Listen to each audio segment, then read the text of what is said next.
சரி, இப்போ எதுக்கு இந்த கதையெல்லாம் அப்படிங்கிறீங்களா? இந்த பூனை மாதிரி தான் நம்ம மனசும்.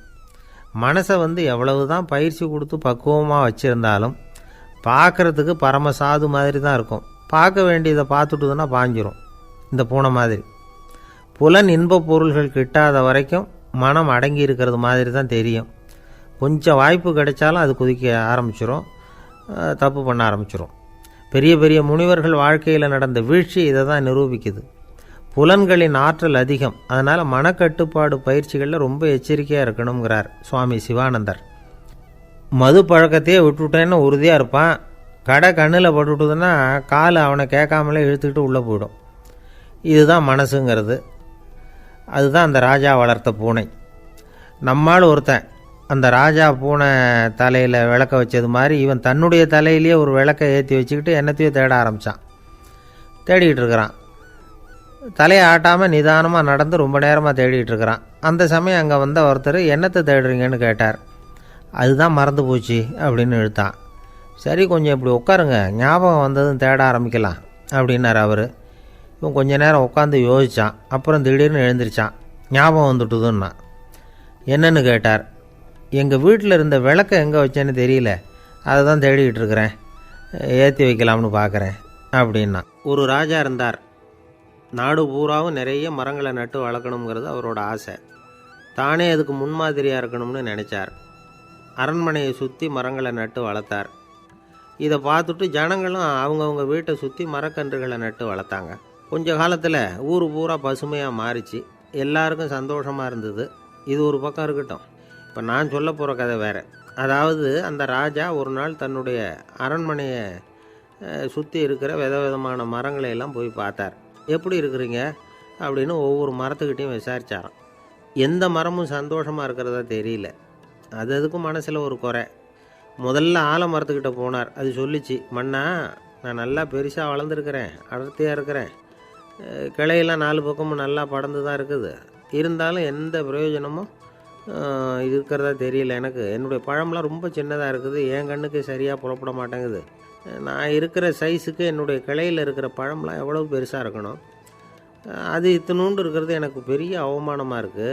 இப்படி இங்கே நின்றுக்கிட்டு இருக்கிறதே ரொம்ப கூச்சமாக இருக்குது. ஒரு நல்ல புயல் வந்ததுன்னா பேசாமல் சாஞ்சு விடலாமான்னு பார்க்குறேன் அப்படின்னு புலம்புது ஆலமரம். சரி, இருக்கட்டும்னு நினச்சிக்கிட்டு ராஜா அடுத்தபடியாக ஒரு அத்தி மரத்துக்கிட்ட போனார். அதுவும் புலம்ப ஆரம்பிச்சுட்டுது. நான் கூட பெரிய மரம் தான், இல்லை இலையெல்லாம் அழகாக தான் இருக்குது, பழம் அழகாக இருக்குது, இருந்தாலும் உள்ள விஷயம் இல்லையே, அத்தி பழத்தை புட்டு பார்த்தா அத்தனையும் சொத்தை அப்படின்னு பழமொழியே உண்டாயிட்டுதே. இப்படி ஒரு கெட்ட பேரோடு நான் இருக்கணுமா அப்படின்னு புலம்புது அது. சரி, இது இருக்கட்டும் அப்படின்னு சொல்லி அடுத்தபடியாக வேப்ப மரத்துக்கிட்ட போனார். அது தன்னுடைய வேதனையை வெளியிட்டது. எனக்கு எவ்வளவோ மருத்துவ குணங்கள்லாம் இருக்கிறதா சொல்லிக்கிறாங்க, இருந்தாலும் என்ன பிரயோஜனம், என்னுடைய பழத்தை மனிதர்கள் யாரும் விரும்பி சாப்பிட்றது இல்லையே அப்படின்னுது. ராஜா அடுத்தாப்புல இருந்து ஒரு பனை மரத்துக்கிட்ட போனார். நான் நல்லா உயரமாக தான் வளர்ந்துருக்கிறேன், மற்ற மரங்கள்லாம் என்னை அண்ணாந்து தான் பார்க்கணும், இருந்தாலும் என்கிட்ட நிழலுக்காக யாரும் ஒதுங்கிறது இல்லையே அப்படின்னுது.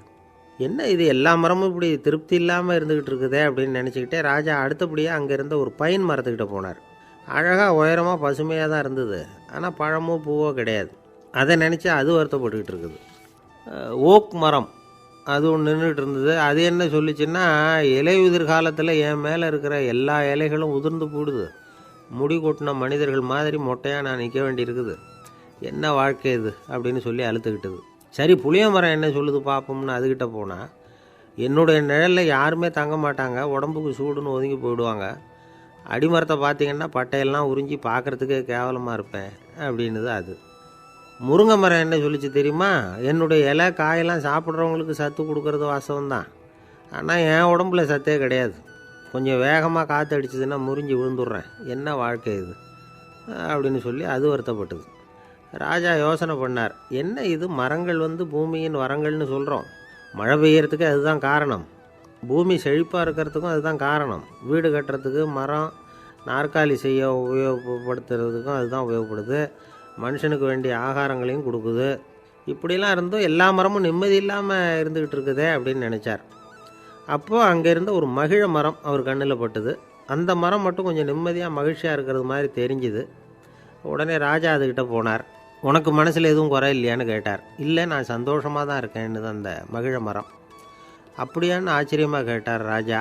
ஆமாம் மன்னா, இந்த இடத்துல நீங்கள் ஒரு முருங்கை மரத்தையோ வேப்ப மரத்தையோ கூட நட்டிருக்கலாம். ஆனால் இந்த இடத்துல நடுறதுக்கு என்ன தேர்ந்தெடுத்துருக்குறீங்க, அதுவே எனக்கு பெருமை, அதுவே எனக்கு திருப்தி அப்படின்னு தான் மகிழ மரம். மகிழ மரம் சாதாரணமாக தான் இருக்கும். இளம் மஞ்சள் நிறத்தில் பூக்கள், அது காய்ந்தும் மனம் வீசும். மகிழ மரம் மாதிரி மன திருப்தியோடு வாழறதுக்கு நாம் கற்றுக்கணுமா. நாம் இந்த உலகத்தில் ஒரு நாயாவோ நரியாவோ கூட பிறந்திருக்கலாம், மனுஷனாக பிறந்திருக்கிறோம், அதுவே பெருமை தானே. இந்த நிறைவு தான் மகிழ்ச்சியின் ரகசியம். ஒரு பையன் அப்பா கிட்ட போய், அப்பா நீங்கள் இந்த உலகத்தில் ஒரு மனுஷனாக பிறந்தது என்னோட அதிர்ஷ்டம் நானா. ஏண்டா அப்படி சொல்கிறேன்னு இருக்கார் அப்பா. நீங்கள் ஒரு கரடியாக பிறந்திருந்தா இந்நேரம் நானும் ஒரு கரடி குட்டியாக தானே இருந்திருப்பேன் அப்படின்னு நானா பையன். இந்த உலகத்தில் நாம் நல்லபடியாக இருக்கணும்னா அதுக்கு முக்கியமாக தேவைப்படுறது 2. ஒன்று செல்வம், இன்னொன்று அறிவு. சரி, இது 2ல் சிறந்தது எது அப்படின்னு ஒரு கேள்வி கேட்டால் என்ன பதில் சொல்கிறது? இதே கேள்வியை ஹஸ்ரத் அலி அவர்கள்கிட்ட கேட்டாங்களாம். அவர் ஒரு பெரிய அறிஞர். கேள்வி கேட்டவங்களும் சாதாரண ஆட்கள் இல்லை, இவங்களும் அறிஞர்கள்.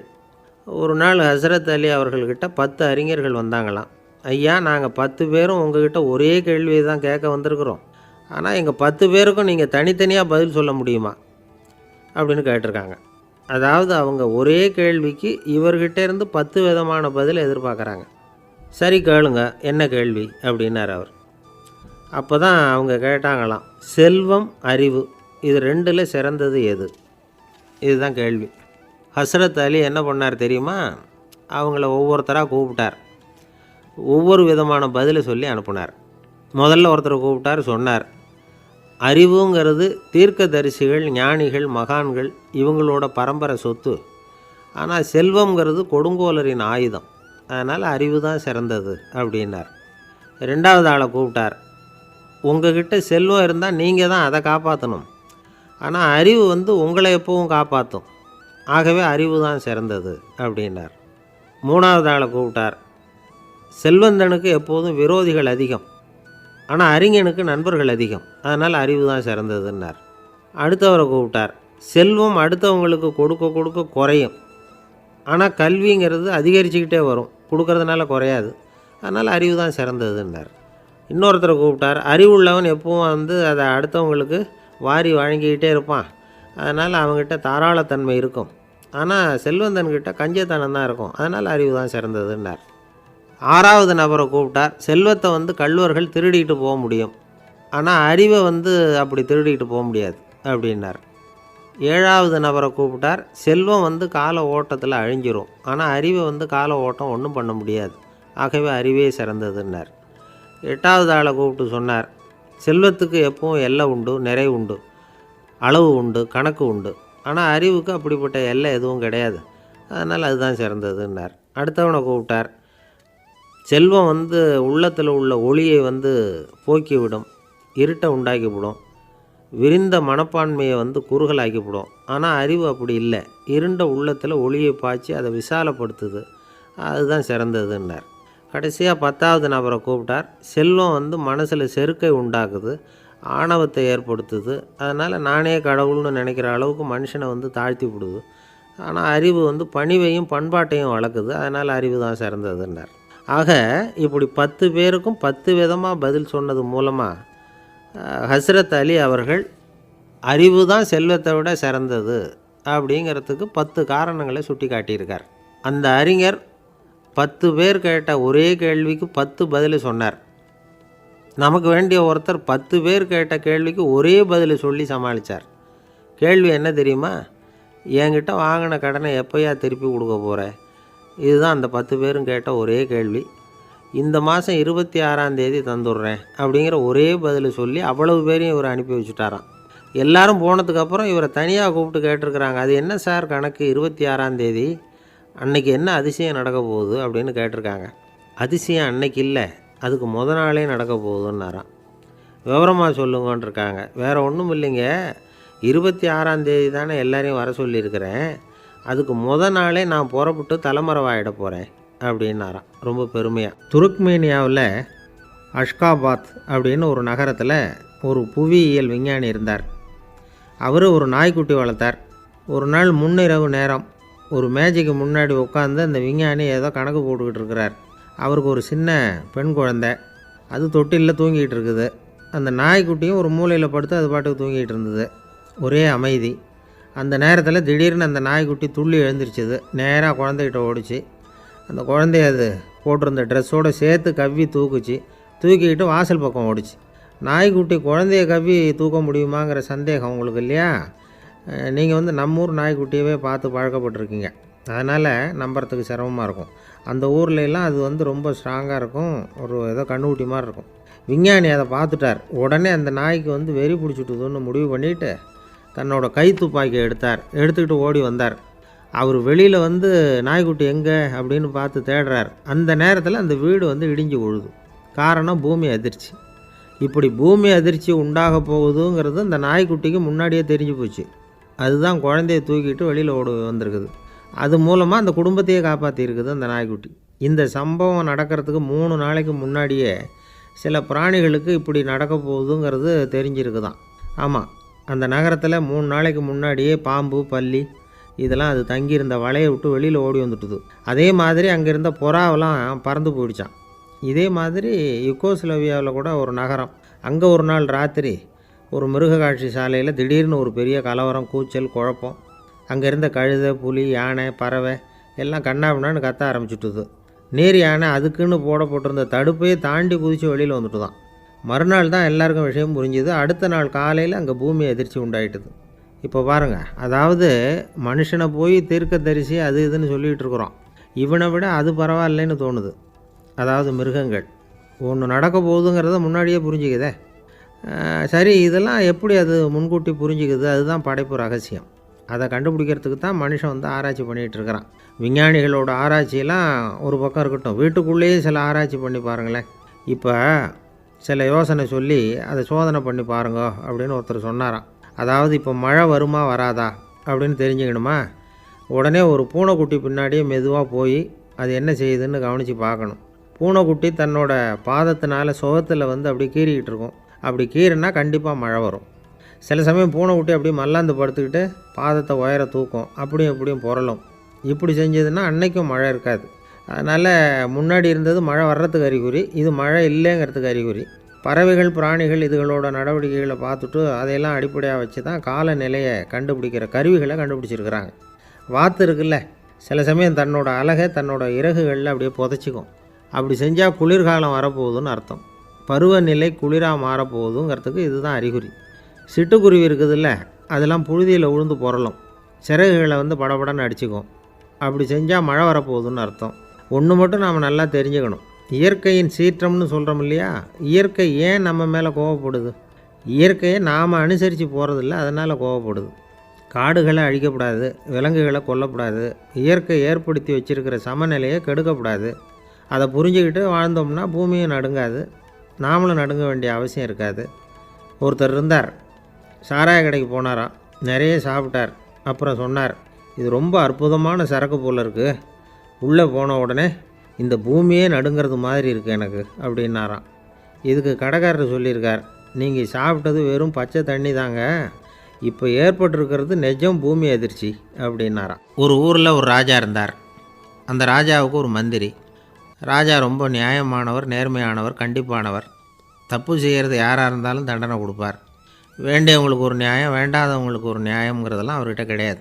ஒரு சமயம் அரசவையில் அந்த அமைச்சரே விதிமுறைகளுக்கு புறம்பாக ஏதோ நடந்துக்கிட்டு இருக்கார். மன்னருக்கு கோபம் வந்துட்டுது.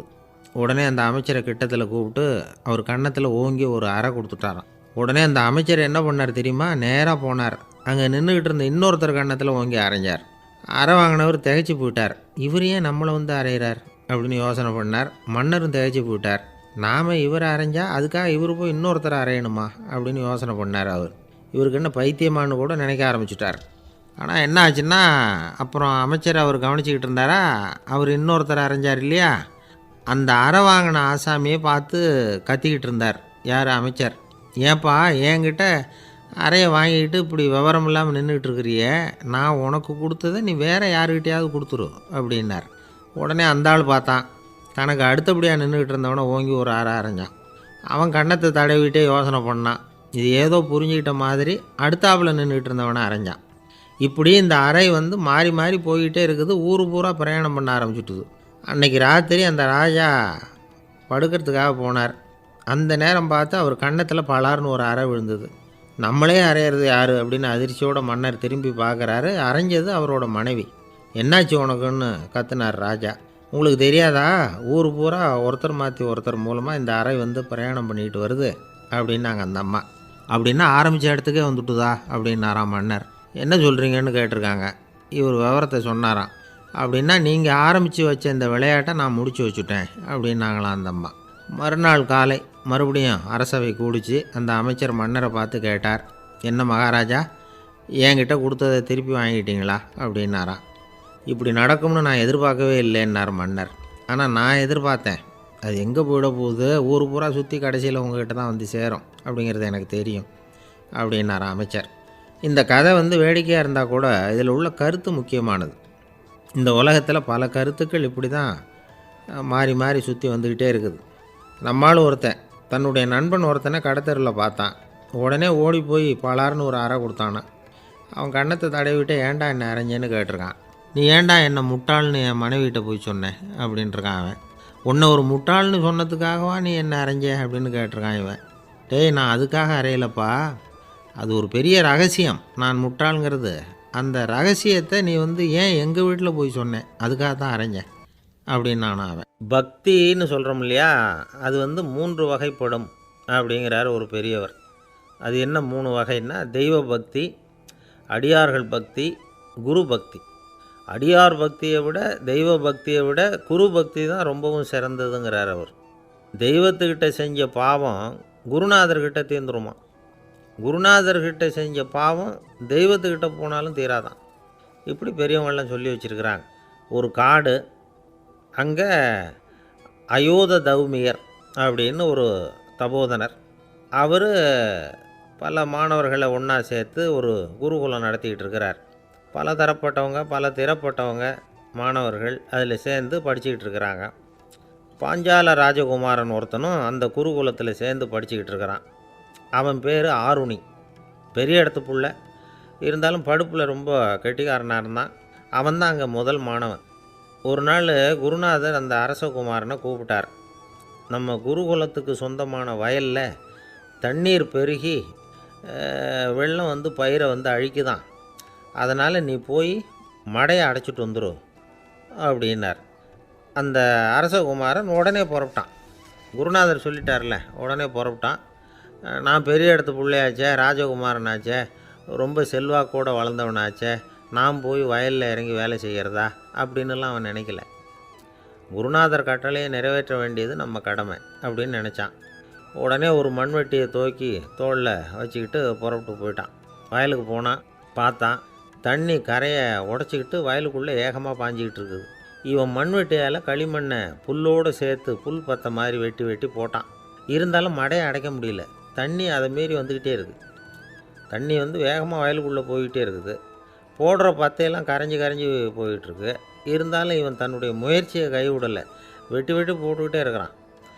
காலையில் அங்கே போனவன் சாயந்தரம் வரைக்கும் இப்படி செஞ்சுக்கிட்டு இருக்கிறான். உடம்பும் மனசும் ரொம்பவும் சோர்ந்து போச்சு. இருந்தாலும் குருநாதர் இட்ட கட்டளையை நிறைவேற்றாமல் இருக்கிறோமேங்கிற ஒரு குறை அவனுக்கு இருக்குது. குரு கட்டளையை நிறைவேற்றாத நான் வந்து இன்னமும் இருக்கணுமா அப்படின்னு யோசனை பண்ண ஆரம்பிச்சிட்டான். என்ன செய்யலாம்னு பார்த்தான். நம்ம குருநாதர் இட்ட பணிக்காக இந்த உடம்பையே தியாகம் பண்ணலாம் அப்படின்னு முடிவு பண்ணான். தண்ணி பாயுதில் அதுக்கு குறுக்க விழுந்து அப்படியே மடையை அடைச்சிக்கிட்டு அப்படியே படுத்துட்டான். இது மற்றவங்களுக்கு தெரியாது. அன்னைக்கு ராத்திரி ஒரு விளக்கு முன்னாடி உட்காந்து குருநாதர் பிள்ளைங்களுக்கு பாடம் சொல்லி கொடுத்துக்கிட்டு இருக்கிறார். முதல் வரிசையில் இருக்கக்கூடிய ராஜகுமாரனை காணலை.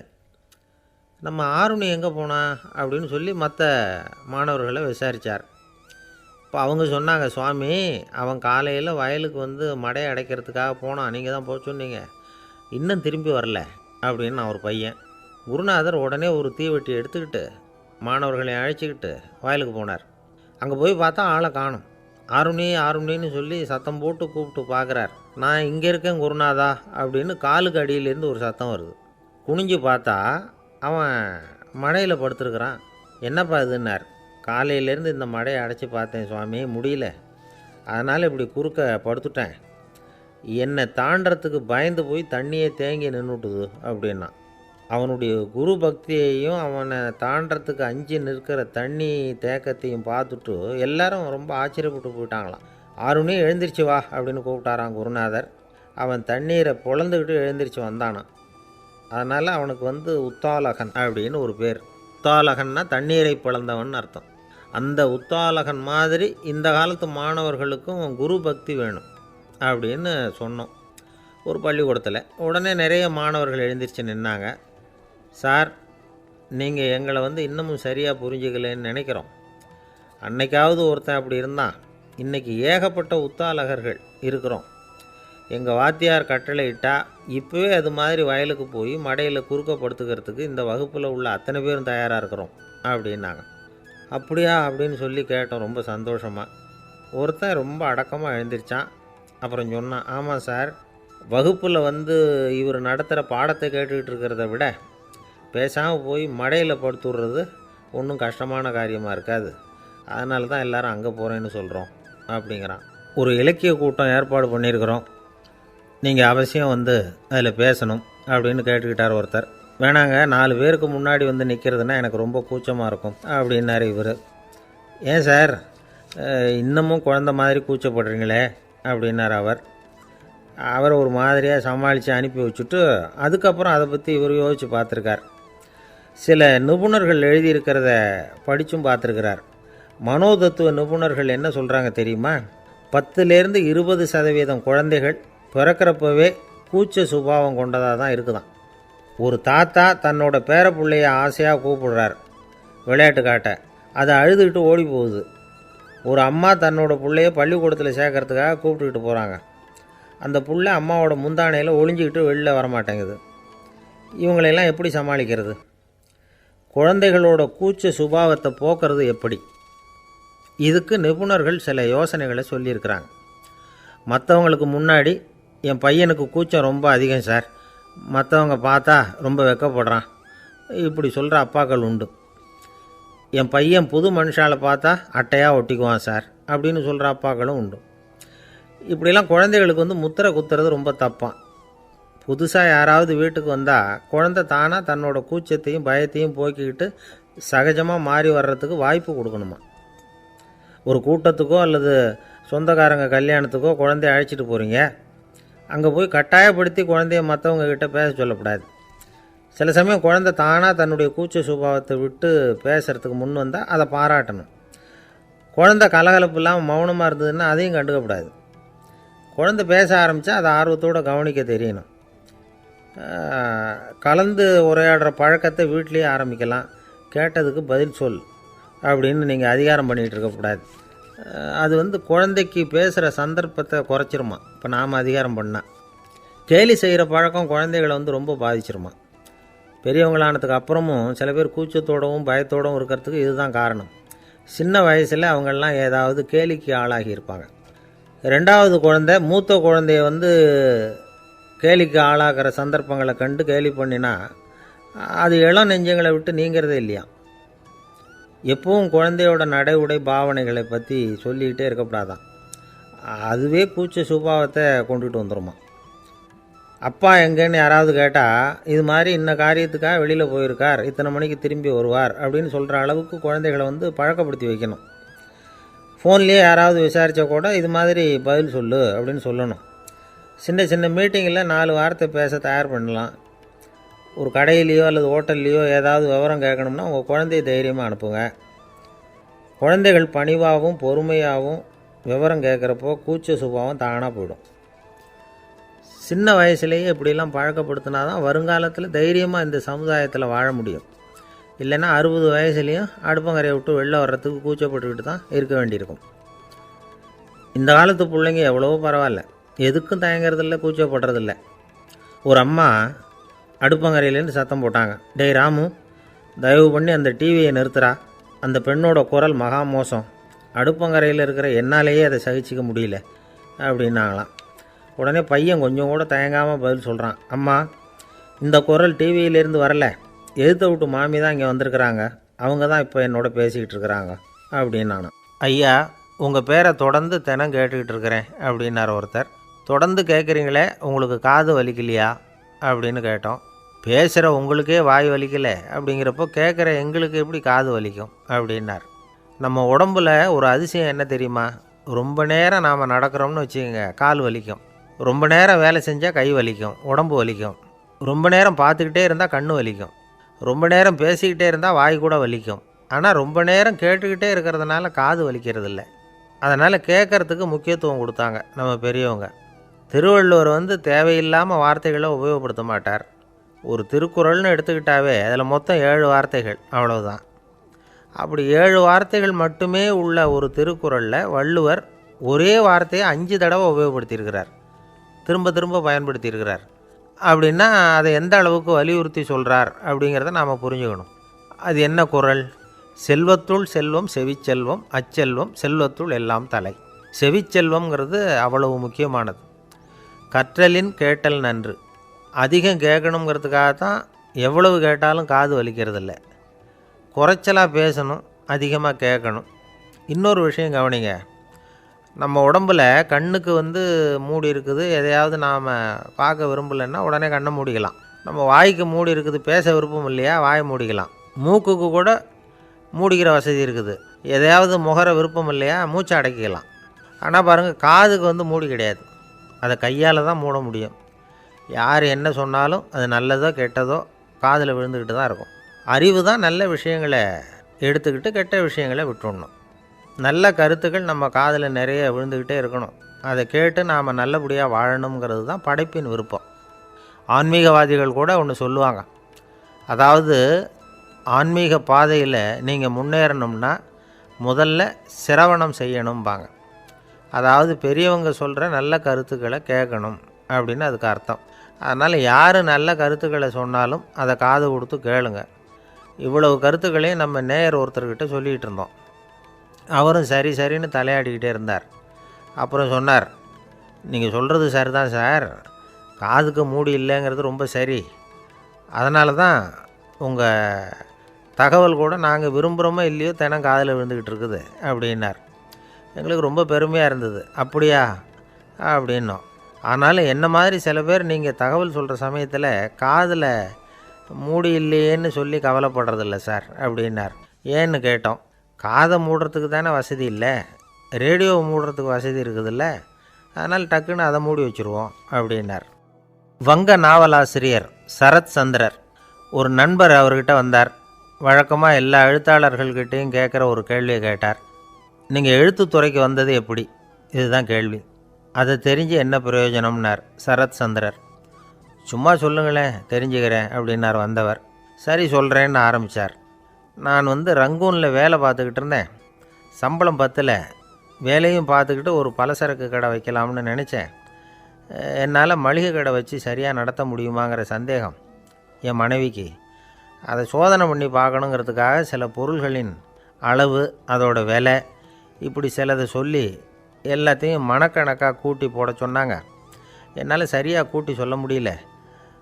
உங்களால் மளிகை கடை நடத்த முடியாதுன்னு சொல்லிவிட்டாங்க. உடனே என்ன பண்ணுறது, வேறு வழி இல்லை, கதை எழுத ஆரம்பிச்சிட்டேன் அப்படின்னார். கேட்டவருக்கு சிரிப்பு வந்துட்டு தான். சரத் சந்திரர் ஒரு பக்கம் சீரியஸான நாவல்கள், சிறுகதைகள் எழுதியிருந்தாலும் அவருடைய இன்னொரு பக்கம் வேறு விதம். நண்பர்கள்கிட்ட பேசும்பொழுதும் சரி, அவர்களுக்கு கடிதங்கள் எழுதும்போதும் சரி, கேலியும் கிண்டலும் நகைச்சுவை உணர்வும் அதிகமாக இருக்கும். காந்திஜி ஒரு சமயம் கல்கத்தாவுக்கு வந்திருந்தார். தேசபக்தர்கள் பல பேர் அவர்கிட்ட பேசிக்கிட்டு இருந்தாங்க. அப்போது சரத் சந்திரரும் அங்கே இருந்தார். கிரண் சங்கர் ராய் அப்படிங்கிறவரும் அங்கே இருந்தார். அவர் சொன்னாராம், காந்திஜியோட பழகிய முதல் வங்காளி நான் தான். போயர் யுத்த காலத்தில் இவர் லண்டனுக்கு வந்திருந்தப்போ என்கிட்ட தான் வங்காள மொழி கற்றுக்கிட்டார் அப்படின்னாராம். உடனே சரத் சந்திரர் காந்திஜியை பார்த்து, இவர் உங்களுக்கு வங்காள மொழி கற்றுக் கொடுத்தது உண்மைதானா அப்படின்னாராம். ஆமான்னாராம் காந்தி. அதனால தான் உங்களால் வங்காள மொழி கற்றுக்க முடியல அப்படின்னாராம். எல்லாரும் சிரித்தாங்களாம். சரத் சந்திரர் சாம்தாபேர் அப்படிங்கிற கிராமத்தில் தங்கியிருந்தார். ஒரு இலக்கிய நிகழ்ச்சியில் கலந்துக்கிறதுக்காக. அதுக்காக ஒரு கல்கத்தாவுக்கு போக வேண்டிய சூழ்நிலை. அதுக்காக புறப்பட்டார். அந்த சமயத்தில் பின்னாடி இருந்து யாரோ அவரை கூப்பிட்டாங்க. இப்படி கூப்பிட்டவரை பார்த்து இன்னொருத்தர் யாரோ அதட்டி இருக்கிறாங்க. போகிறவரை ஏன் இப்படி கூப்பிடுறீங்க அப்படின்னு. ஏன் கூப்பிட்டா என்னன்னு கேட்டிருக்கார் சரத்சந்திரர். புறப்படுறவங்கள பின்னாடி இருந்து கூப்பிடுறது அபசகுனம், போகிற இடத்துல ஏதாவது ஆபத்து வரலாம் அப்படின்னு அதுக்கு விளக்கம் கொடுத்துருக்கிறார் அவர். உடனே சரத்சந்திரர் சொன்னாராம், இதோ இவங்க என்னை இலக்கிய கூட்டத்துக்கு அழைச்சிட்டு போகிறாங்களே, இதை விட வேறு என்ன ஆபத்து வந்துட போகுது அப்படின்னாராம். இப்படி சரத்சந்திரருக்கு இயல்பாகவே நகைச்சுவை உணர்வு உண்டு. அவருடைய நண்பர் ஒருத்தர் வீட்டுக்கு கூப்பிட்டுருந்தார். அங்கே ஒரு கச்சேரிக்கு ஏற்பாடு பண்ணியிருந்தாங்க. சரத்சந்திரருக்கு இயல்பாகவே கச்சேரியில் நீண்ட ஆலோசனையெல்லாம் கேட்குறதுக்கு பொறுமை இருக்காது. அதனால் மெதுவாக பாட போகிறவர் எப்படி அப்படின்னு கேட்டிருக்கார். அவருக்கு ரொம்ப நல்லா பாட தெரியும் அப்படின்னு சொல்லியிருக்கிறாங்க. அதுக்கு சரத்சந்திரர், பாட தெரியுங்கிறது சரி, பாட்டை நிறுத்த தெரியுமா அதை சொல்லுங்கள் முதல்ல அப்படின்னாராம். கங்கை கரை தோட்டம் பக்கத்தில் ஒரு ஆசிரமம், அங்கே ஒரு பெரியவர் தங்கியிருக்கிறார். அவர் தான் ராமகிருஷ்ண பரமஹம்சர்.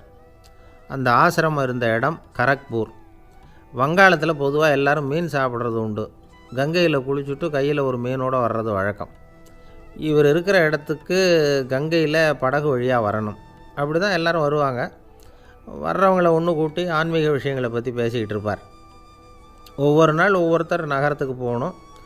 வரும்பொழுது மீன் கொண்டுக்கிட்டு வரணும். அதுக்கு ஒரு அட்டவணையே உண்டு ஆசிரமத்தில். அது பிரகாரம் ஒரு நாள் சுவாமி யோகானந்தர் படகில் போனார்.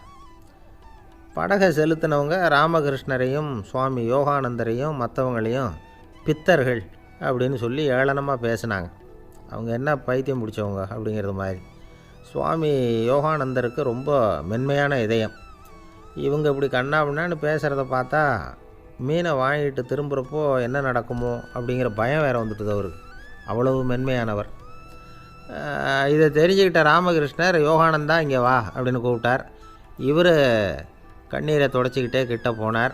சொன்னார், ஐயா, படகு ஓட்டுறவங்க உங்களை பற்றி மோசமாக பேசுகிறாங்க.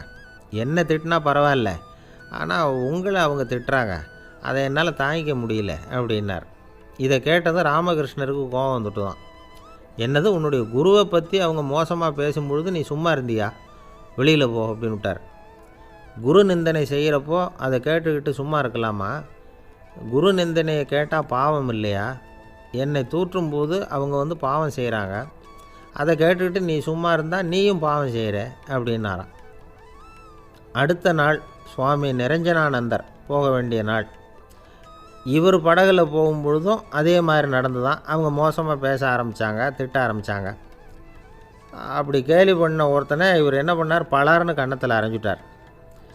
இன்னொருத்தனை கங்கையில் தூக்கி எறியறதுக்கும் தயாராகிட்டார். அதுக்கப்புறம் அவங்க யாரும் வாயை திறக்கலை. மீன் வாங்கிட்டு வர்றப்பவும் படகுல ஒரே அமைதி. அவ்வளவு பயம் அவங்களுக்கு. ராமகிருஷ்ணர் கூப்பிட்டு விசாரித்தார் என்ன நடந்ததுன்னு. இவர் சொன்னார், அவர் யோகானந்தா போகும்பொழுது என்ன நடந்ததோ அப்படியே தான் இப்போவும் நடந்தது. குரு நிந்தனை செய்கிறத கேட்டுக்கிட்டு நான் சும்மா இருப்பேனா?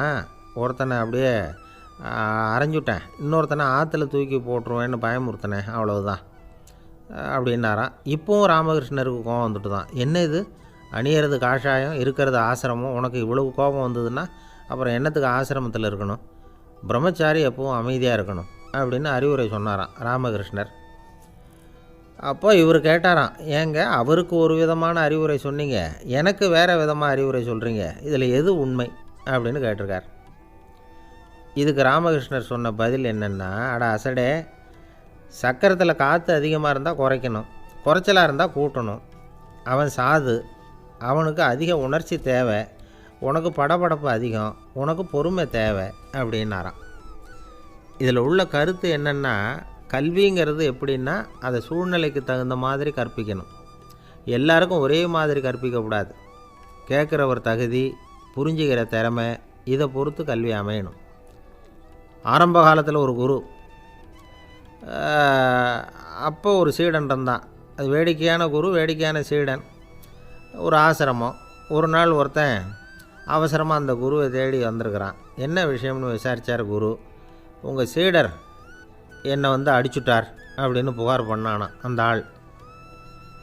குரு சீடனை கூப்பிட்டார். அடிச்சியா இந்த ஆளை அப்படின்னு கேட்டாரான். ஆமான் இருக்கான் சீடன். ஏன் அடித்தே அப்படின்னு கேட்டாரான். இந்த ஆள் உங்களை பற்றி மட்டமாக பேசிவிட்டான், என்னால் அதை தாங்கிக்க முடியல, அதனால தான் அடிச்சுட்டேன்றான். அப்படி என்ன பேசினா அப்படின்னு கேட்டாராம். உன்னுடைய குருநாதர் இப்போல்லாம் அர்த்தமில்லாமல் பேச ஆரம்பிச்சிட்டார் அப்படின்னு சொல்லிவிட்டான், அதனால தான் அடிச்சுட்டேன் அப்படின்னு நானான். அதுக்காக அடித்தே அப்படின்னாரான்.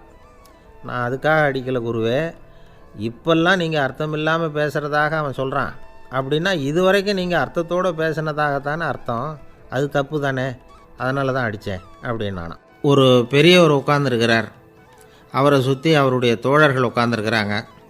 ஏதோ ஒரு முக்கியமான செய்தியை அவர் அவங்களுக்கு சொல்லிகிட்டு இருக்கிறார். அவங்களும் ஆர்வமாக கேட்டுக்கிட்டு இருக்கிறாங்க. இந்த சமயத்தில் யாரோ ஒரு ஆள் வேகமாக அங்கே வர்றார். வர்ற வேகத்திலேயே எனக்கு ஏதாவது உதவி செய்யுங்க அப்படின்னு கேட்டுக்கிட்டே வர்றார். கேட்குறது உதவி, ஆனால் குரல் மிரட்டுறது மாதிரி இருக்குது, அதட்டி கேட்குறது மாதிரி இருக்குது. இதை கேட்டதும் அந்த பெரியவர் ஆத்திரப்படலை, ஆனால் அவரை சுற்றி இருந்தவங்க ஆத்திரப்பட்டாங்க. இதை பெரியவர் கவனித்தார். கொஞ்சம் அமைதியாக இருங்கன்னார். வந்தவரை கூப்பிட்டார், அவருக்கு சில பொருள்களை கொடுத்தார். என்னங்க இப்போ உங்களுக்கு மகிழ்ச்சி தானே அப்படின்னார். ஆ அப்படின்னு அலட்சியமாக அவர் சொல்கிறார். நான் உங்களை நல்ல முறையில் நடத்தினேன்னா அப்படின்னு கேட்குறாரு அவர் மறுபடியும். அதெல்லாம் ஒன்றும் இல்லை அப்படின்னு சொல்லி அவர் சொல்லிகிட்டு இருக்கிறாரு. குரலில் கடுமை குறையில. சுற்றி இருந்தவங்களால் இதை பொறுத்துக்க முடியல. கோபத்தோடு அவரை நோக்கி நெருங்க ஆரம்பித்தாங்க. பெரியவர் அவங்களையெல்லாம் தடுத்து நிறுத்தினார். வந்தவரை வாங்க என்னோட அப்படின்னு சொல்லி அழைச்சிட்டு போனார். வீட்டுக்கு போனார். அங்கே போனதும் இன்னும் சில பொருள்களை எடுத்து அவர்கிட்ட கொடுத்தார். இப்போ திருப்தி தானே, நான் உங்ககிட்ட நல்ல முறையில் நடந்துக்கிட்டேனா அப்படின்னார். அவர் முகம் இப்போ தான் கொஞ்சம் மலர்ந்தது. ரொம்ப நன்றி, இறைவன் உங்கள் குடும்பத்துக்கு எல்லா நன்மைகளையும் செய்வான் அப்படின்னு சொன்னார். இதே வார்த்தைகளை என்னுடைய தோழர்கள்கிட்டே சொல்லிட்டீங்கன்னா அவங்க கோபம் தணிஞ்சிரும், வர முடியுமான்னார். கண்டிப்பாக வர்றேன் அப்படின்னாரு. மறுநாள் காலையில் அந்த இடத்துக்கு வந்தார். அதே மாதிரி சொல்லிவிட்டு அவர் போயிட்டார். தோழர்கள்லாம் ரொம்ப வியப்போடு பெரியவரை பார்த்தாங்க. அந்த பெரியவர் தான் நபிகள் நாயகம். அவர் சொன்னார், ஒருத்தன் ரொம்ப ஆசையாக ஒரு ஒட்டகத்தை வளர்த்துக்கிட்டு வந்தான். ஒரு நாள் அந்த ஒட்டகம் கயத்தை அறுத்துக்கிட்டு ஓடி போயிட்டுது. அக்கம் பக்கத்தில் இருக்கிறவங்கெல்லாம் அந்த ஒட்டகத்தை பிடிக்கிறதுக்கு முயற்சி பண்ணாங்க. அதை துரத்திக்கிட்டு ஓடினாங்க. ஒட்டகம் தாறுமாறாக ஓட ஆரம்பிச்சிது. இந்த சமயத்தில் ஒட்டகத்தை வளர்த்தவன் அங்கே ஓடி வந்தான்.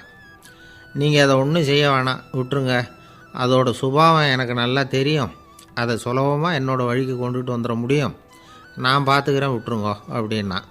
எல்லோரும் விலைக்கு போயிட்டாங்க. இவன் என்ன செஞ்சான் தெரியுமா? கொஞ்சம் புல்லை கையில் எடுத்துக்கிட்டு அந்த ஒட்டகத்தை நெருங்கினான். அவ்வளவுதான். அது ஓடி இவன் காலடியில் உட்காந்துக்கிட்டது. செல்லமாக அதை அப்படியே தடவி கொடுத்தான். முதுகில் ஏறி உட்காந்துக்கிட்டான். அது பாட்டுக்கு சாதுவாக நடந்து போகுது. இந்த கதையை நபிகள் நாயகம் தம்முடைய தோழர்களுக்கு சொல்கிறார். ஒட்டகத்தை மட்டும் இல்லை, சில மனிதர்களையும் கூட சில விதத்தில் அணுகி தான் அவர்களை சீர்திருத்த வேண்டியிருக்குது அப்படிங்கிறத அவங்களுக்கு உணர்த்தினார். இது ஒரு அழகான உளவியல் அணுகுமுறை. சில குடும்ப தலைவர்கள் கூட இந்த ஒட்டகம் மாதிரி நடந்துக்கிறது உண்டு, அப்புறம் அடங்கி போகிறதும் உண்டு. ஒரு குடும்ப தலைவர் காலையில் எழுந்திரிச்சதுலேருந்து சத்தம் போட்டு கத்திக்கிட்டு இருப்பார். பக்கத்தில் இருந்தவங்கெல்லாம் ஓடி போய் சமாதானம் பண்ணி பார்த்தாங்க. அவர் ஓயறது மாதிரி தெரியல. கடைசியில் அவர் மனைவி வந்தாங்க. நீங்கள் எல்லாம் விலைக்கு போயிடுங்க, அவர் சுபாவம் எனக்கு தெரியும், நான் பார்த்துக்கிறேன் அப்படின்னாங்க. சரின்னு எல்லோரும் போயிட்டாங்க. சாயந்தரமாக பார்க்குறாங்க, அவர் சத்தம் இல்லாமல் ஒரு மூலையில் உட்காந்துருக்கிறார். ரொம்ப சாதுவா. ஆச்சரியமாக இருந்தது. என்னம்மா பண்ணீங்கன்னு கேட்டாங்க. அது ஒன்றும் இல்லைங்க, ஒரு வேளை சாப்பாட்டை நிறுத்தினேன், பட்னி போட்டேன், அவ்வளவுதான் அப்படின்னாங்க அந்த அம்மா. ஒரு ராஜா ஊரெல்லாம் சுற்றி பார்த்துட்டு வரலாம்னு ஒரு நாள் புறப்பட்டு போனார். ஒரு இடத்துல தறி நெசவு வேலை ரொம்ப மும்முரமாக நடந்துக்கிட்டு இருந்தது. ஒரு பெரியவர் தறியால் நெசவு வேலை செஞ்சுக்கிட்டு இருந்தார். பக்கத்தில் ஒரு அழகான பொண்ணு உட்காந்து நூலை சுற்றிக்கிட்டு இருக்குது. ராஜா அந்த பெரியவரை பார்த்து யார் இந்த பொண்ணுன்னு விசாரித்தார். ராஜா அப்படி கேட்டதும் அவருக்கு ரொம்ப பெருமையாக போயிட்டுது. ஏன்னா உட்காந்துருந்தது அவரோட மகள். அரசே, இது என்னுடைய மகள், இவ வேகமாக நூல் தெரிக்கக்கூடியவள், வைக்கோல் எடுத்து இவ தெரிச்சா கூட அது எல்லாம் பவுனிழையாக வெளியில் வரும் அப்படின்னு ஒரு ராசி இவளுக்கு அப்படின்னு ரொம்ப பெருமையாக ராஜா கிட்ட சொன்னார். ராஜா இதை கேட்டதும் அசந்துட்டார். அப்படியா, இவ்வளவு அழகும் சாமர்த்தியமும் உள்ள இந்த பொண்ணு என்னோட வரட்டுமே, இவளை என் மருமகளாக ஆக்கிக்கிறேன் அப்படின்னார் ராஜா. அந்த பெரியவருக்கு ஒன்றும் புரியல. ஏதோ கொஞ்சம் பெருமையாக சொல்ல போக அது இப்படி ஆகிட்டுதே அப்படின்னு கவலைப்பட்டார். இருந்தாலும் ராஜா பேச்ச தட்ட முடியுமா, மகளை அனுப்பி வச்சுட்டார். ராஜா அந்த பொண்ணை அரண்மனைக்கு அழைச்சிட்டு வந்தார். அங்கே ஒரு அறையில் வச்சு பூட்டி விட்டார். அந்த ரூமு நிறைய வைக்கோலை கொண்டாந்து போட்டு அடைச்சாங்க. 3 ராட்டைகள் வேறு வச்சுருந்தாங்க. நாளைக்கு பொழுது விடியறதுக்குள்ளே நீ இந்த வைக்கோலையெல்லாம் தங்க இழைகளாக மாற்றி காட்டணும். நாளைக்கு காலம்புறம் வந்து நான் இந்த அறை கதவை திறப்பேன். உன் தகப்பன் சொன்னது மாதிரி எல்லாம் தங்கமாக மாறி இருக்கணும், இல்லைன்னா நீ உயிர் தப்ப முடியாது அப்படின்னு உத்தரவு போட்டார். பாவம் அந்த பொண்ணு என்ன பண்ணும், பகல் பூரா அழுதுகிட்டே உட்காந்துருக்குது. ராத்திரி பூராவும் தூக்கம் வரல. மறுநாள் அதிகாலை நேரத்தில் யாரோ கதவை தட்டுற சத்தம் கேட்டுது. பயந்துக்கிட்டே கதவை திறக்கிறா. திறந்து பார்த்தா வெளியில் 3 அவலட்சணமான பெண்கள். ஒருத்திக்கு வந்து கால் அகலமாக முறை மாதிரி இருக்குது, இன்னொருத்திக்கு கட்டை விரல் கரண்டி மாதிரி பெருசாக இருக்குது, 3ஆவது பொண்ணுக்கு உதடு தடித்து ரப்பர் மாதிரி தொங்கிக்கிட்டு இருக்கு. யார் நீங்கள், உங்களுக்கு என்ன வேணும் அப்படின்னு கேட்குது இந்த பொண்ணு. நாங்கள் உங்களுக்கு உதவி செய்கிறதுக்கு தான் வந்திருக்குறோம் அப்படின்னு சொல்லி உள்ளே வந்தாங்க. உட்காந்தாங்க. கொஞ்ச நேரத்துக்குள்ளே உள்ளே இருந்த வைக்கோலையெல்லாம் தங்க இழைகளாக மாற்றி கொடுத்துட்டு போயிட்டாங்க. காலையில் ராஜா வந்தார். பார்த்தார். ஆகா பேஷுனார். இன்னும் கொஞ்சம் வைக்கோலை கொண்டாந்து அந்த ரூமில் போட சொன்னார். இந்த வைக்கோலையும் இன்றைக்கி தங்கமாக மாற்றிவிடு, நாளைக்கு மறுநாள் உனக்கும் இளவரசனுக்கும் கல்யாணம்னு சொல்லிவிட்டார். இன்றைக்கி ராத்திரி அந்த 3 பொண்ணுங்களும் வந்தாங்க. வைக்கோலை பொண்ணு இழைகளாக மாற்றினாங்க. புறப்பட்டாங்க. இந்த பொண்ணு அவங்க காலில் விழுந்து வணங்கினா. என் உசுரை காப்பாற்றினீங்க, உங்களுக்கு நான் என்ன கைமாறு செய்ய போகிறேன் அப்படின்னா. பயப்படாத, நீ விரும்பினா எங்களுக்கு ஒரு உதவி செய்யலாம். உன்னுடைய கல்யாணத்துக்கு நாங்கள் 3 பேரும் வரோம். நீ எங்களை வந்து வரவேற்று ராஜாக்கிட்டேயும் இளவரசர்கிட்டையும் நாங்கள் வந்து உன்னோட பெரியப்பா பொண்ணுங்கன்னு சொல்லி அறிமுகப்படுத்தி வை, நாங்கள் விருந்து சாப்பிட்டுட்டு போயிடுறோம் அப்படின்னாங்க. ரொம்பவும் சந்தோஷமாக சரின்னு ஒத்துக்கிட்டா. கல்யாண நாள் வந்தது. கல்யாணம் ரொம்ப கோலாகலமாக நடந்துக்கிட்டு இருக்கு. எல்லா தேசத்து ராஜா ராணிகளும் வந்துக்கிட்டு இருக்கிறாங்க. அந்த 3 அவலட்சணமான பொண்ணுங்களும் வந்து சேர்ந்தாங்க. யார் இவங்கன்னு கேட்டார் ராஜா. என் பெரியப்பா பொண்ணுங்க அப்படின்னா அந்த பொண்ணு. காலும் உதடும் கட்டை விரலும் ஏன் இப்படி உங்களுக்கு அவலட்சணம் ஆயிட்டுது அப்படின்னு கேட்டார். அதுக்கு அந்த பொண்ணுங்க பதில் சொன்னாங்க. என்ன செய்கிறது, ஓயாமல் வைக்கோலை நூற்று ஒருத்தியோட கட்டை விரல் அப்படி கரண்டி மாதிரி ஆயிட்டுது, நாக்கில் தொட்டு தொட்டு திரிச்சதுனால ஒருத்தியோட உதடு அப்படி ஆயிட்டுது, காலால் கட்டையை அழுத்தி அழுத்தி தறி போட்டதுனால இன்னொருத்தையோட கால் அப்படி ஆயிட்டுது. உங்கள் மருமகளாக வந்திருக்கிற இந்த பொண்ணு அந்த 3ஐயுமே செய்ய தெரிஞ்சவ தான். என்ன ஆக போதோ இன்னும் கொஞ்ச நாளில் அப்படின்னாங்க. அவ்வளவுதான். ராஜா பயந்துட்டார். அம்மா, இன்னையிலேருந்து நீ இளவரசனின் மனைவி. நீ எப்பவும் அழகாக இருக்கணும், அதனால் நீ இனிமேல் வைக்கோலை திரிக்கவே கூடாது அப்படின்னு உத்தரவு போட்டார். அவளை இக்கட்டான சூழ்நிலையிலேருந்து காப்பாற்றின அந்த 3 பொண்ணுங்களும் சந்தோஷமாக திரும்பி போயிட்டாங்களாம். சுவாமி சின்மயானந்தர் இந்த கதையை சொல்லியிருக்கிறார். தன்னலம் மறந்து சுயலாபத்தை வந்து தியாகம் செய்கிறது வைக்கோல்லேருந்து தங்க இழையை நூக்கிறது மாதிரி அப்படிங்கிறார் அவர். அது இருக்கட்டும், இப்போ நம்ம கதைக்கு வருவோம். ஒரு ராஜா தன்னோட மகனுக்கு சுயவரம் நடத்தினார். எல்லா தேசத்திலிருந்தும் ராஜகுமாரர்கள் வந்திருந்தாங்க. ராஜகுமாரியை கல்யாணம் பண்ணிக்கலாம்ங்கிற ஆசையில் சுயம்பர மண்டபத்திலேருந்து எல்லா ராஜகுமாரர்களும் அலறி அடிச்சுக்கிட்டு வெளியில் ஓடி வந்துக்கிட்டு இருக்கிறாங்களாம். ஏன் இப்படி எல்லாரும் மிரண்டு போய் ஓடி வர்றாங்கன்னு கேட்டார் ஒருத்தர். அதுக்கு இன்னொருத்தர் விவரம் சொன்னார். ராஜகுமாரியை இன்றைக்கி தான் அவங்க நேரில் பார்த்தாங்களாம், அதுதான் அப்படி ஓடி வந்துக்கிட்டு இருக்கிறாங்க அப்படின்னார். ஒரு தடவை நாரதர் ஒரு தெரு வழியாக போய்கிட்டு இருந்தார். வழியில் ஒருத்தர் வேத சாஸ்திரம்லாம் படிச்சுக்கிட்டு உட்காந்துருந்தார். அவர் நாரதரை பார்த்து எங்கே போயிட்டுருக்குறீங்கன்னு கேட்டார். கடவுளை பார்த்துட்டு வரலாம்னு போயிட்டுருக்கிறேன் அப்படின்னார் நாரதர். அப்படின்னா அவர்கிட்ட எனக்கு எப்போ முக்தி கிடைக்கும்னு கேட்டுட்டு வாங்களேன் அப்படின்னார் இவர். சரி, கேட்டு வரேன் அப்படின்னு சொல்லிவிட்டு நாரதர் நடந்தார். கொஞ்சம் தூரத்தில் ஒரு மரத்தடியில் ஒரு தொழிலாளி செருப்பு தைச்சிக்கிட்டு உட்காந்துருந்தார். அந்த ஆளும் அதே மாதிரி கேட்டுக்கிட்டார். எனக்கு எப்போ முக்தி கிடைக்கும்னு கடவுள்கிட்ட கேட்டுக்கிட்டு வாங்களேன்னார். அவர்கிட்டையும் சரின்னு சொல்லிவிட்டு நாரதர் நேராக வைகுண்டத்துக்கு வந்து சேர்ந்தார். கடவுளை பார்த்தார். இவங்க 2 பேரும் சொல்லி அனுப்பின விஷயத்தை பற்றி கேட்டார். அதுக்கு கடவுள் சொன்னார், அந்த செருப்பு தைக்கிற தொழிலாளி உடல் நீத்ததும் உடனே என்னை வந்து அடைவான். ஆனால் அந்த சாஸ்திரம் படித்த ஆள் இப்போதைக்கு என்கிட்ட வந்து சேர மாட்டான். அவன் இன்னமும் பல பிறவிகள் எடுத்து அங்கேயே இருக்க வேண்டியிருக்குது. எப்போ இங்கே வந்து சேருவான்னு எனக்கே தெரியாது அப்படின்னார். நாரதருக்கு இதோட ரகசியம் என்னங்கிறது புரியல. எனக்கு ஒன்றும் புரியலையேன்னாரான் கடவுள்கிட்ட. சீக்கிரம் புரிஞ்சுக்குவேன், நீ திரும்பி போகிறப்போ நான் இங்கே வைகுண்டத்தில் என்ன செஞ்சுக்கிட்டு இருக்கேன்னு கேட்டால், ஒரு ஊசியின் துவாரத்தில் ஒரு யானையை கோத்துக்கிட்டு இருக்கிறேன்னு அவங்கக்கிட்ட சொல்லு அப்படின்னார் கடவுள் சிரிச்சுக்கிட்டே. நாரதர் பூமிக்கு திரும்பினார். கடவுளை பார்த்தீங்களா எப்படி இருக்கார் அப்படின்னு விசாரித்தார் வேத சாஸ்திரம் படித்தவர். ஓ பகவானா, அவர் யானையை ஊசியின் காதில் நுழைச்சிக்கிட்டு இருக்கிறார் பார்த்தேன்னார் நாரதர். ஊசி காதில் யானையா? அது எப்படி முடியும்? நீங்கள் சொல்கிறத நான் நம்ப மாட்டேன்னு விட்டார் அவர். சரி, இந்த ஆளுக்கு இறைவன் பேரில் நம்பிக்கை இல்லை அப்படிங்கிறத நாரதர் புரிஞ்சுக்கிட்டார். அடுத்தபடியாக அந்த தொழிலாளி இருந்த இடத்துக்கு போனார். இறைவனை பார்த்தீங்களான்னு கேட்டார் அவர். பார்த்தேன், ஒரு ஊசி துவாரத்தில் யானையை கோத்துக்கிட்டு இருந்தார் அப்படின்னு சொல்லிவிட்டு நாரதர் அந்த ஆள் முகத்தை கவனித்தார். அந்த தொழிலாளி இதை கேட்டுட்டு கொஞ்சம் கூட ஆச்சரியப்படலை. அவரால் முடியாத காரியம் கூட உண்டானார். என்ன இப்படி சொல்கிற? ஊசியின் துவாரத்தில் யானையை கோக்க முடியும்னு நீ நம்புறியா அப்படின்னு கேட்டார் நாரதர். நிச்சயமாக நம்புகிறேன்னார் அவர். அது எப்படி அப்படின்னு கேட்டார் இவர். இதோ பாருங்கள், நான் இந்த ஆலமரத்தடியில் தான் தினமும் உட்காந்துருக்கிறேன். தினமும் இந்த மரத்திலிருந்து எவ்வளவோ பழம் கீழே விழுது. இந்த பழத்தில் இருக்கிற ஒவ்வொரு விதையிலேயும் உள்ள ஒரு ஆலமரம் இருக்குது. ஒரு சின்ன விதைக்குள்ளே ஒரு பெரிய ஆலமரம் இருக்க முடியுங்கிறப்போ ஊசி துவாரத்தில் கடவுள் யானையை நுழைய வச்சாருங்கிறத ஒத்துக்கிறதுல என்ன கஷ்டம் இருக்குது அப்படின்னு ரொம்ப சர்வசாதாரணமாக பதில் சொன்னாராம் அந்த தொழிலாளி. நாரதர் யோசனை பண்ணார். இந்த தொழிலாளி வேத சாஸ்திரங்களையெல்லாம் படிக்கலைன்னா கூட அறிவுபூர்வமாக சிந்தித்து இறைவனை நம்புகிறான். அதனால தான் கடவுள் இந்த ஆளுக்கு சீக்கிரம் முக்தி கிடைக்கும்னு சொன்னார் அப்படிங்கிறத புரிஞ்சுக்கிட்டாராம். இந்த கதையில் வர்ற கடவுள், நாரதர், வைகுண்டம் இதெல்லாம் ஒரு பக்கம் இருக்கட்டும், ஒரு சின்ன விதைக்குள்ளே ஒரு பெரிய ஆலமரம் தூங்கிக்கிட்டு இருக்குது அப்படிங்கிற உண்மை, அந்தரத்தில் 1000 கிரகங்கள் சுற்றிக்கிட்டு இருக்குங்கிற உண்மை, இதெல்லாம் நாம் பார்த்துக்கிட்டு தானே இருக்கிறோம். இந்த உண்மைகள் அதிசயமாக நமக்கு தெரியறதுனால அதை நம்பாமல் இருந்துட முடியாது. இயற்கையை பரிபூர்ணமாக நம்புங்கள், அந்த நம்பிக்கையே நம்ம வாழ்க்கைக்கு ஆதாரம் அப்படிங்கிறத விளக்கிறதுக்காக தான் இந்த கதை. இந்த காலத்தில் நம்ம பிள்ளைங்களுக்கெல்லாம் இது மாதிரி நம்பிக்கை அதிகமாகவே இருக்குது.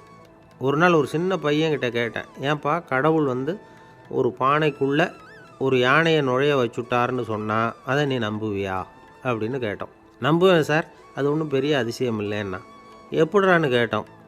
எப்படின்னா அந்த பானை அந்த யானையை விட பெருசாக இருந்திருக்கும், அவ்வளவுதான் அப்படின்னு சொல்கிறான். ஒரு ஊரில் ஒரு ராஜா இருந்தார்.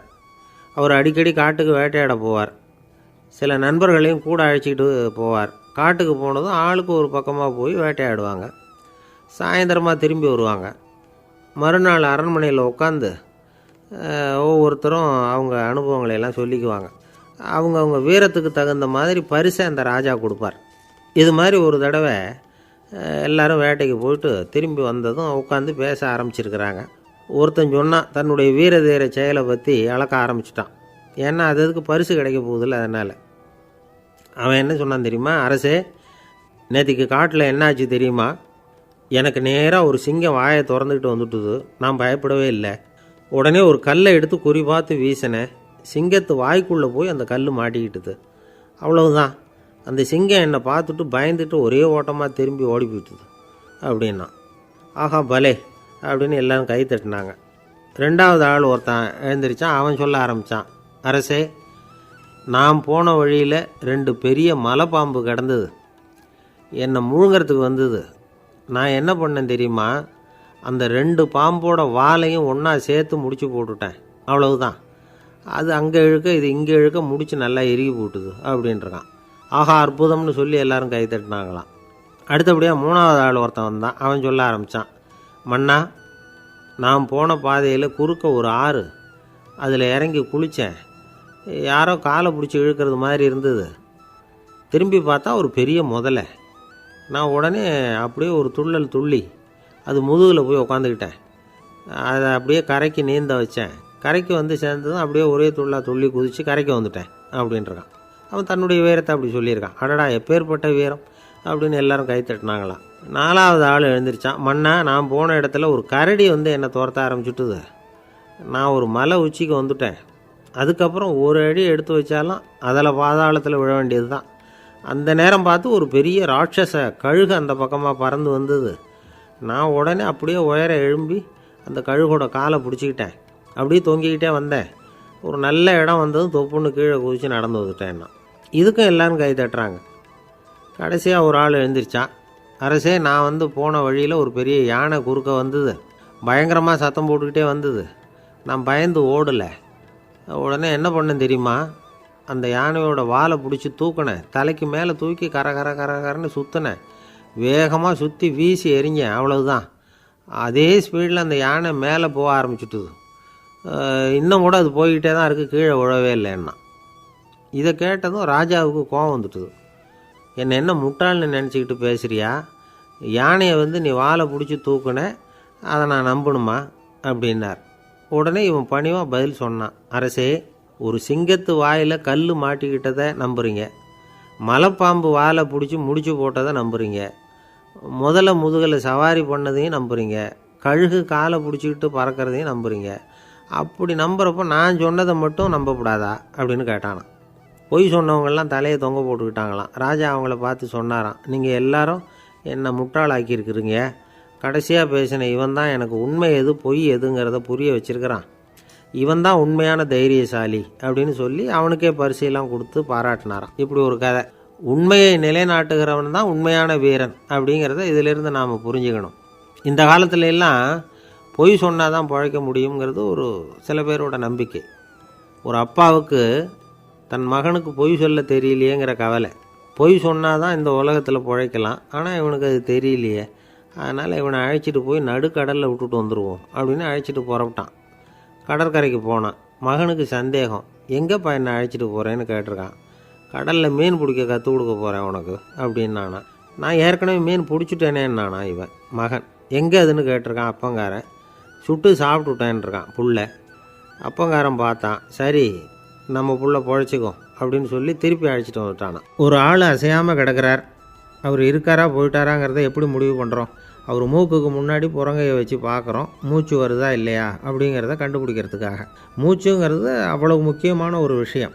சுவாசம் இல்லைன்னா எதுவுமே இல்லை. நம்ம பூமி இருக்க அது கூட சுவாசிக்குதுங்கிறத சோவியத் விஞ்ஞானிகள் கண்டுபிடிச்சிருக்கிறாங்க. பூமிக்கு மேலே இருக்கிற மண் அடுக்கில் காற்றில் உள்ள ஆக்சிஜன் ஆக்சிகரணம் அடையுது அப்படின்னு தான் இது வரைக்கும் எல்லோரும் நம்பிக்கிட்டு இருந்தாங்க. ஆனால் இப்போ என்ன கண்டுபிடிச்சிருக்கிறாங்கன்னா, அந்த ஆக்சிஜன் பூமிக்குள்ளே 1 கிலோமீட்டர் ஆழம் வரைக்கும் ஊடுருவி போகுதான். பூமிக்குள்ளே 2 பக்கமும் பல கிலோமீட்டர் வரைக்கும் பரவுதான். பூமிக்குள்ளே இருக்கிற நீர்நிலை அடுக்குகள் தான் நுரையீரல் செய்கிற வேலையை செய்யுதான். நம்ம உடம்புல நுரையீரல் இல்லைன்னா ஒன்றும் நடக்காது.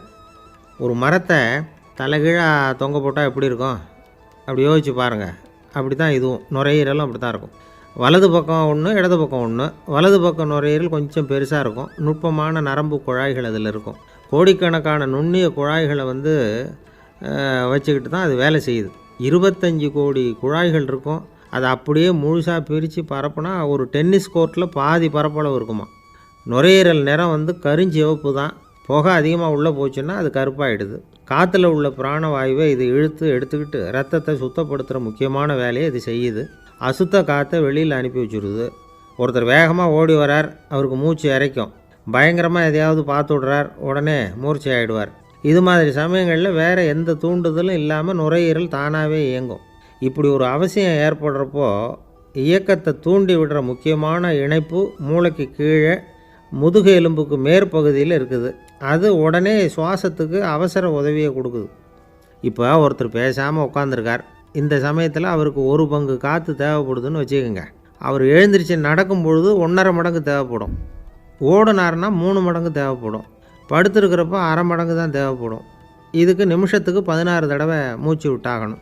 இப்படி சாதாரணமாக உள்ளே இழுக்கிற காற்று கொஞ்சம்தான் இருந்தாலும் இது மாதிரி 8 மடங்கு காற்றை உள்ளே இழுத்து வச்சுக்கிற சாமர்த்தியம் நுரையீரலுக்கு இருக்குதான். தண்ணி, நுண்கிருமிகள், ரசாயன பொருள் இப்படி எது உள்ளே போனாலும் நுரையீரல் சமாளிச்சுக்கும். 30 வருஷமாக விடாத புகை பிடிக்கிறவர் தொடர்ந்து உள்ளே அனுப்பி வைக்கிற புகையை கூட சமாளிக்குதுன்னா பார்த்துங்களேன். உள்ளே போகிற புகை நுட்பமான சுவாச முடிச்சுகளை அழிச்சு விடுது.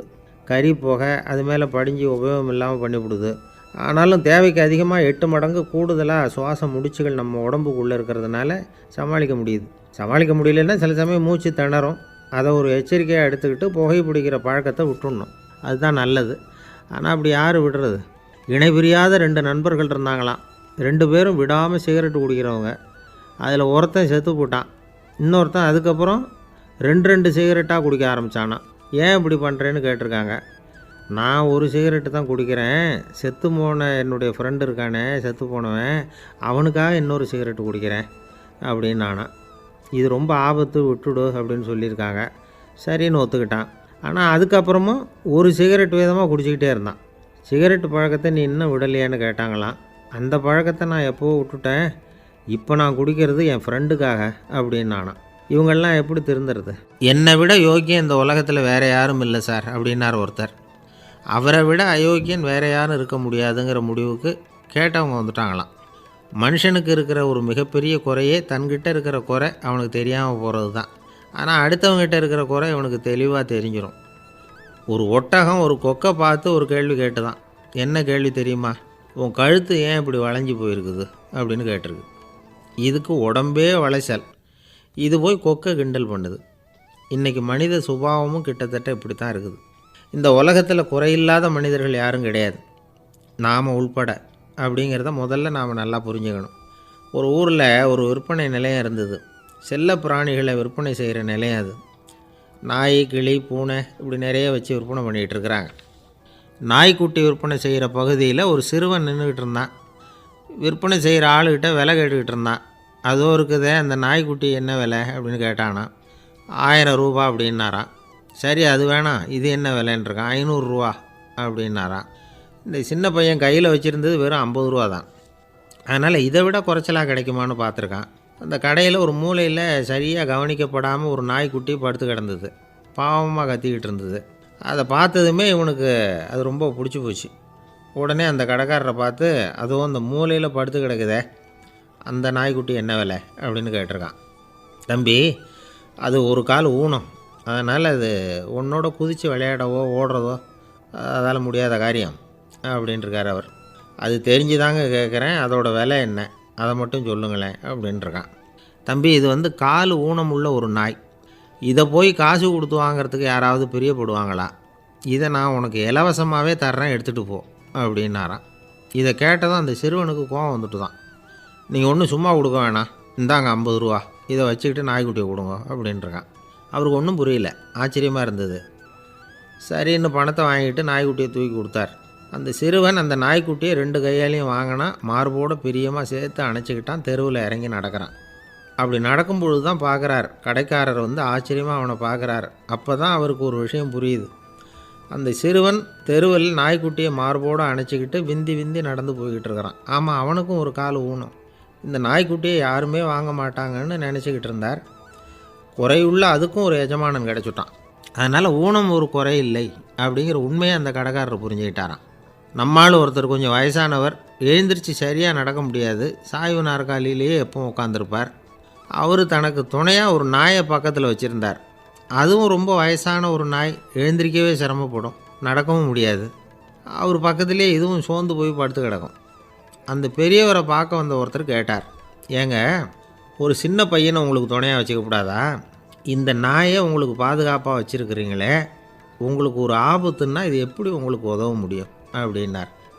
அப்போ அவர் சொன்னாராம், எனக்கு ஒரு ஆபத்துன்னா அந்த சமயத்தில் இந்த நாய் என்னை தனியாக விட்டுட்டு ஓடி போயிடாமல் இருக்கணும்ல, அதுக்காக தான் இதை நான் வச்சுருக்கிறேன் அப்படின்னாராம். நம்மளில் சில பேர் ரொம்ப தைரியமாக இருப்பாங்க. நாம் கூட சொல்கிறது உண்டு, அந்த ஆளுகிட்ட வர்றதுக்கு எமன் கூட பயப்படுவான் அப்படின்னு சொல்கிறது உண்டு.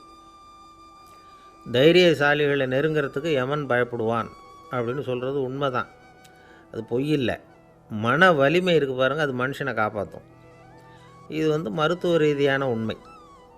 உடல் கோளாறுகள் மன ஆரோக்கியத்தை பாதிக்கும். மன எழுச்சி, மன போராட்டம் இதெல்லாம் உடல் இயக்கத்தில் மாறுதலை உண்டாக்குது. சில வகையான நோய்களுக்கும் மனசுக்கும் இருக்கிற சம்பந்தம் என்னங்கிறத பற்றியெல்லாம் இப்போ ஆராய்ச்சி பண்ணுறாங்க.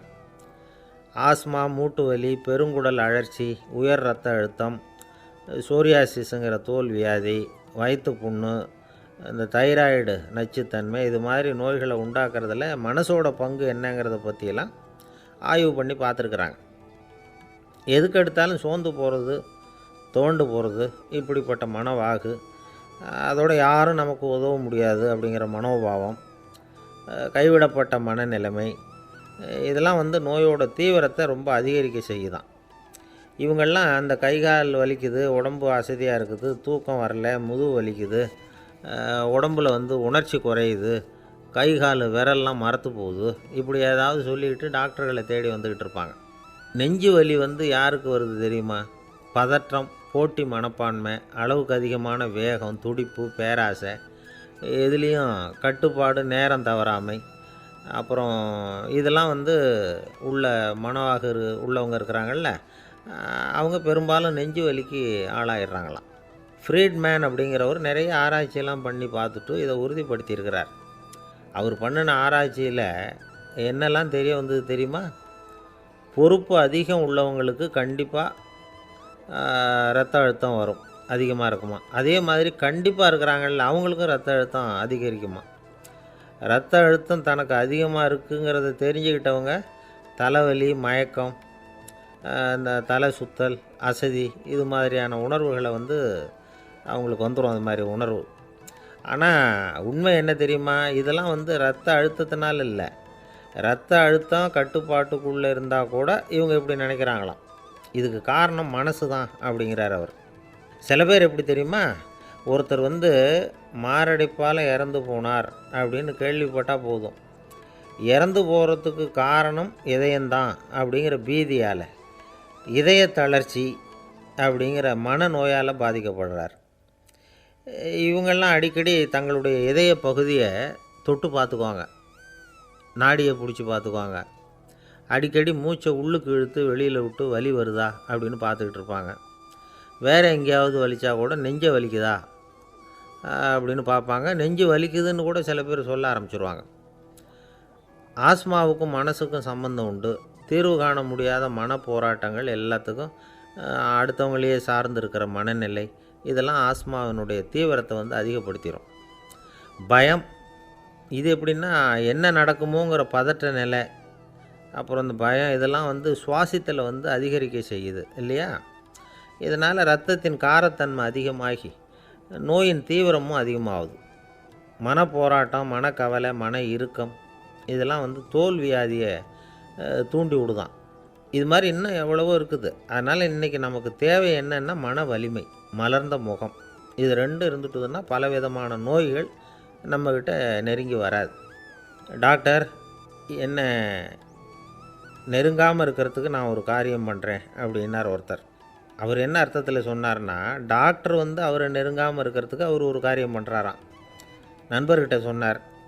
நண்பர் கேட்டார், அது என்ன காரியம் பண்ணுற அப்படின்னு கேட்டார். தினம் ஒரு ஆப்பிள் பழம் சாப்பிட்றேன்னார் அவர். ஏன்னா ஆங்கிலத்தில் ஒரு பழமொழி சொல்லுவாங்கள்ல, an apple a day keeps doctor away அப்படிம்பாங்க. ஒரு ஆப்பிள் பழம் சாப்பிட்டா டாக்டர் விலகியே இருப்பார், டாக்டர்கிட்ட போக வேண்டிய அவசியம் இருக்காது அப்படிங்கிறதுக்காக அந்த பழமொழி சொல்கிறது. என்ன, நான் யாருமே நெருங்காமல் இருக்கிறதுக்கு நான் ஒரு காரியம் பண்ணுறேன்னார் இன்னொருத்தர்.